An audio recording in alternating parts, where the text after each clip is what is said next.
નવી જ ટ્રીક સાથે મિનિટોમાં જ બનતો દૂધ જેવો સફેદ આમચૂર પાવડર એક સિક્રેટ વસ્તુ નાખીને બનાવશો ને તો 5 વર્ષ સુધી બગડશે નહીં. હેલો ફ્રેન્ડ્સ, સુપર મેજિક રસોઈમાં મિત્રો હું આપનું સ્વાગત કરું છું. આજે હું આમચૂર પાવડરની રેસીપી એ પણ 10 જ મિનિટમાં તૈયાર થાય છે. તો તમને ચોક્કસ આ વિડીયો ગમશે. ગમે તો લાઈક કરજો, શેર કરજો અને નવા મિત્રો સબસ્ક્રાઈબ કરવાનું ના ભૂલતા. બાજુમાં રહેલ બેલ આઇકનને પણ પ્રેસ કરજો જેથી કરીને લેટેસ્ટ વિડીયોની માહિતી તમને ડેઈલી મળતી રહે. અને બાજુમાં રહેલ આઇકને પણ પ્રેસ કરજો જેથી કરીને અમુક પોઈન્ટ્સ અમને મળતા રહે. તો મિત્રો આપણે આમચૂર પાવડર બનાવીએ છીએ ને ત્યારે કમસે કમ 3 થી 4 દિવસ લાગે છે અને બહુ આપણને ટાઈમ માગી લે છે. પણ આજે એકદમ ઇઝીલી અને એકદમ સરસ ઝડપથી બનતો આમચૂર પાવડર કઈ રીતે બનાવો ને એ વિડીયો લઈને આવી છું. તો અત્યારે મેં આ કેરી લીધી છે. અત્યારે તમને સેમ્પલ પૂરતું જ બતાવું છું. તો આ કેરીને આપણે ડંઠલ દૂર કરીને અને છાલ ઉતારી લેશું. તો આપણે કેરી લઈ આવીને ત્યારે કાચી એકદમ સરસ લેવાની, એટલે આમચૂર પાવડર પણ સરસ થાય. અને પછી એને ધોઈને અને આ રીતે તમારે એની છાલને રિમૂવ કરી દેવાની છે.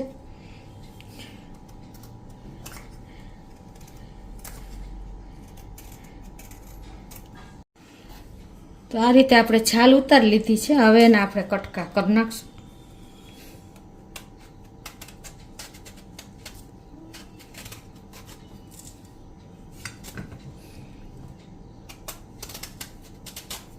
આવી રીતે રફલી જ આપણે એને કટકા કરવાના છે.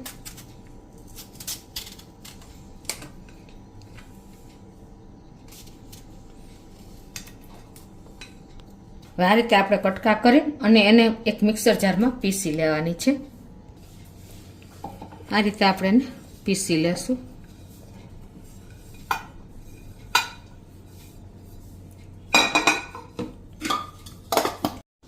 આ રીતે જો આપણે પીસી લીધું છે.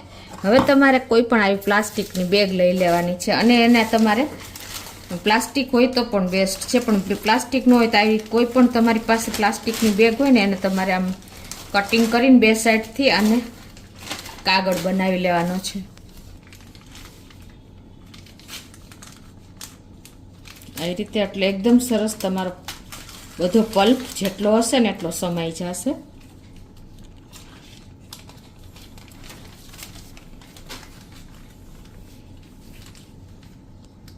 તો આ રીતે જો આપણે એકદમ સરસ તૈયાર થઈ ગયો છે કાગળ. હવે તમારે આને આ જ રીતે સ્પ્રેડ કરી અને એકદમ બ્રોડ કરી લેવાનો, એટલે કે આવી રીતે મોટો કરી લેવાનો છે.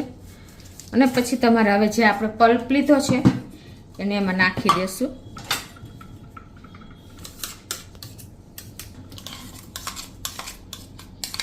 તમારે એને આ જ રીતે બ્રોડ કરી દેવાનો છે. અને કાં તમને આવી રીતે પ્લાસ્ટિક ઉપર પણ તમે જો એને આ રીતે ડબલ કરી અને આ રીતે તમે એને સ્પ્રેડ કરી દેશો. એકદમ પતલું લેયર કરી દેશો ને એટલે તમારે ઇઝીલી આખામાં એકદમ પાતળું લેયર થઈ જશે. તો આ રીતે જો આપણે એકદમ પતલા લેયરમાં સ્પ્રેડ કરી દીધું છે. હવે આને તમે તડકે કે પંખા નીચે ક્યાંય પણ તમે કમસે કમ થોડીક વાર સુકવશો ને એટલે એકદમ સરસ તમારું જલ્દી સુકાઈ જશે. કેમ કે આપણે એને એકદમ પતલું લેયર કરી દીધું છે. આવી રીતે આમ જો એટલે કોઈ ટાઈમ નહીં લાગે.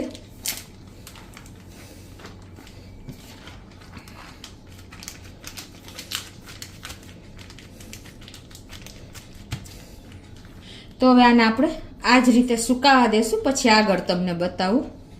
હવે બીજી રીત પણ તમને બતાવું છું કે કઈ રીતે આમચૂર પાવડર ઇઝીલી કરવો.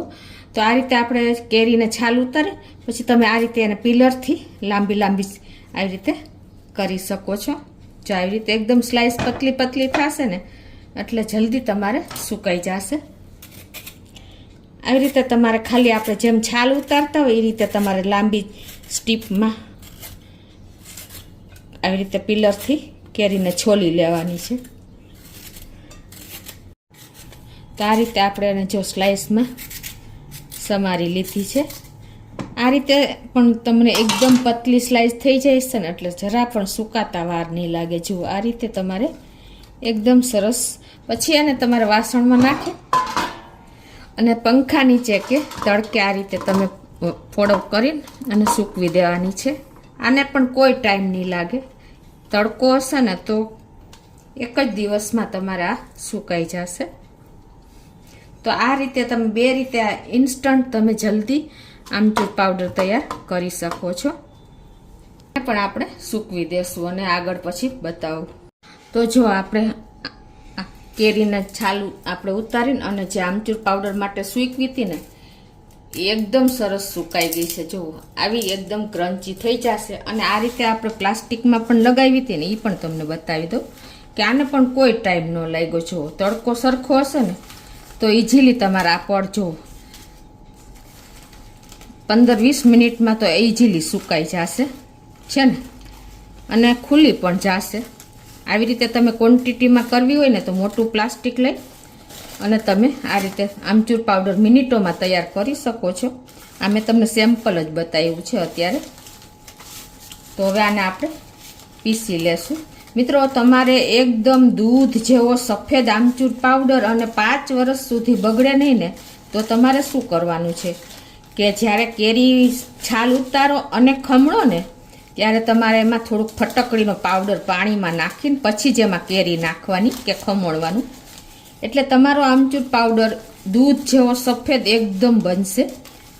અને એમાં તમે એક સિક્રેટ વસ્તુ તમને નાખીને બતાવું, એટલે કે 5 વર્ષ સુધી તમારા આમચૂર પાવડરમાં કોઈ પ્રોબ્લેમ નહીં આવે, એવો ને એવો રહેશે. તો હવે આને આપણે પીસી લઈએ. આને હવે આપણે નાખી અને પીસી લઈશું મિક્સર જારમાં જ. હવે આમાં જ આપણે આ ભેગો જ નાખીને પીસી લઈએ, જે આપણે એકદમ પતલું પડ કર્યું છે ને એ. તો આ રીતે જો આપણો એકદમ સરસ પાવડર સફેદ દૂધ જેવો તૈયાર થઈ ગયો છે.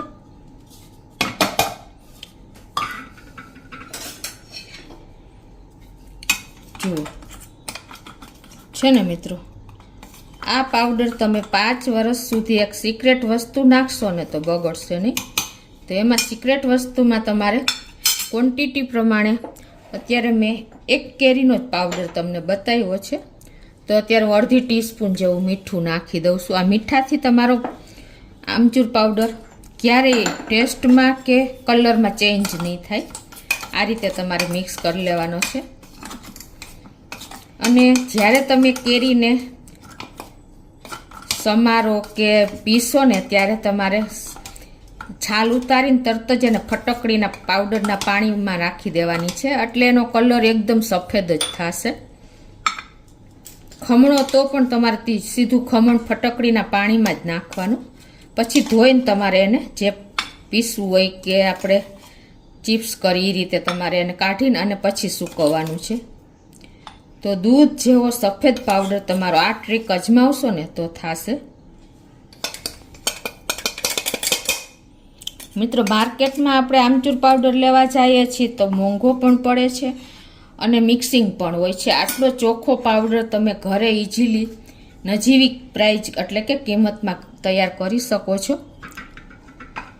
તો ચોક્કસ તમને આ ટ્રીક સાથેનો એક આમચૂર પાવડરની રેસીપી ઉપયોગી થશે. ગમે તો લાઈક કરજો, શેર કરજો અને નવા મિત્રો સબસ્ક્રાઈબ કરવાનું તો બિલકુલ ના ભૂલતા.